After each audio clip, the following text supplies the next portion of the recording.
As the American left tries to figure out what their plan is to resist Trump destroying democracy and to eventually bring him down and his MAGA empire, the rest of the world seems to have figured it out. Call out the right wing and their inappropriate behavior whenever and wherever it occurs, and whoever is responsible. Whether that be Don the Con himself, one of his lapdogs like Stephen Miller, or one of his puppet masters like Elon Musk Melon. A world leader just called out Musk for his disinformation on Twitter. I'm going to show that in just a second.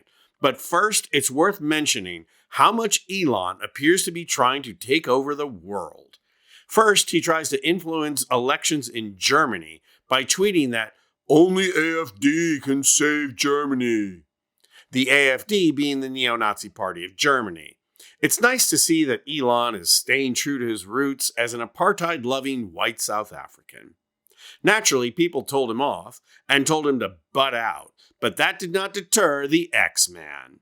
Next, he inserted himself into British politics by targeting Reform UK party leader Nigel Farage, saying he doesn't have what it takes and the party needs a new leader. Musk is angry that Farage does not support far-right-wing politician Tommy Robinson. And this is where the story goes off the rails, but only because Musk Melon is going off the rails with disinformation. The reason Elon is backing right-winger Tommy Robinson is because Robinson is a die-hard Islamophobe. But of course, Musk hides his motivations in disinformation. As Wired reports, Musk has feverishly spent the past few days boosting disinformation and divisive rhetoric on Twitter about Muslim grooming gangs in the UK, posting almost 200 times. And here it's important to note that these Muslim grooming gangs were discovered and prosecuted in 2014. This is old news. But the right-winger Musk is supporting, Tommy Robinson, was trying to build off of that old news by repeating false claims about a Syrian refugee that led to the refugee and his family receiving death threats. Robinson was jailed for contempt of court for refusing to stop. Musk is now out there falsely claiming that Robinson was jailed for telling the truth about grooming gangs. Wired is reporting that Musk is also pushing the narrative that organized child sex abuse is carried out almost exclusively by Muslim men, when a 2020 UK government study found that this was not the case. Well, British Prime Minister Keir Starmer has had enough. Watch him take to the air to slam Elon Musk. Child sexual exploitation is utterly sickening. Utterly sickening. And for many, many years, too many victims have been completely let down by perverse ideas about community relations, or by the idea that institutions must be protected above all else. And they've not been listened to and they've not been heard. And when I was chief prosecutor for 5 years, I tackled that head on because I could see what was happening.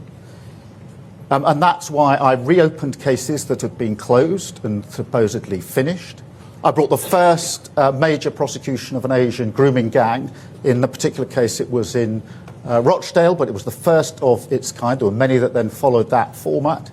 I changed the whole prosecution approach because I wanted to challenge and did challenge the myths and stereotypes that were stopping those victims being heard. So we changed the entire approach, not without criticism at the time, I might add.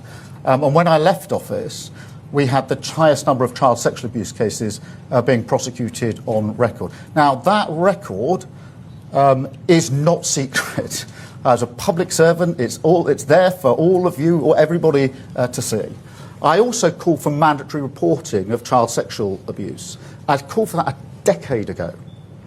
The Tories did nothing about that for those 10 long years, including when the J report came out nearly 3 years ago now. Central plank, mandatory reporting, still hasn't been done. We're going to do it. But let's just to bring it in closer, and I will answer you on Chess Phillips in particular, because those that are spreading lies and misinformation as far and as wide as possible, they're not interested in victims. They're interested in themselves. Those who are cheerleading Tommy Robinson, not interested in justice. They're supporting a man who went to prison for nearly collapsing a grooming case, a gang grooming case. These are people who are trying to get some kind of vicarious thrill from street violence that people like Tommy Robinson promote. And those attacking Jess Phillips, who I'm proud to call a colleague and a friend, not protecting victims. Jess Phillips has done 1,000 times more than they've even dreamt about when it comes to protecting victims of sexual abuse throughout her entire career. And so just as I took on the criminal justice system and the institutions when I was chief prosecutor, I'm prepared to call out this for what it is. We've seen this playbook many times, whipping up of intimidation and threats of violence, hoping that the media will amplify it. Now, Jess Phillips does not need me or anybody else to speak on her behalf. But when the poison of the far right leads to serious threats to Jess Phillips and others, then in my book, a line has been crossed. I enjoy the cut and thrust of politics, the robust debate that we must have, but that's got to be based on facts. Starmer's takedown here is classic. Not only does he correct the record, but he reminds everyone that this is not an isolated incident. It's a pattern of behavior for the right wing. And not only that, Starmer makes clear that disinformation is not the end goal here. Violence is. People like Trump and Musk don't say these things to get attention. They say these things as a threat to unleash their unhinged followers into acts of violence.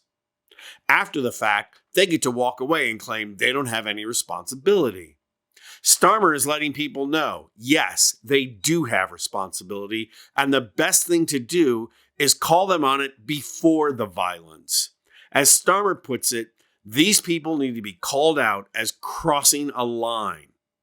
And the media is complicit in this process because they report on the comments and the disinformation without condemning it. So they get to walk away from responsibility as well. What Starmer does here is demonstrate how to break that process by using his celebrity to call it out first, and in the process, steal the news cycle so that the press can't just report on it. Now they have to report on the condemnation. Starmer has laid a roadmap for other world leaders to follow. We just have to hope that Democratic leaders in the U.S. follow the map. I'm Anthony Vincent Gallo for Occupy Democrats.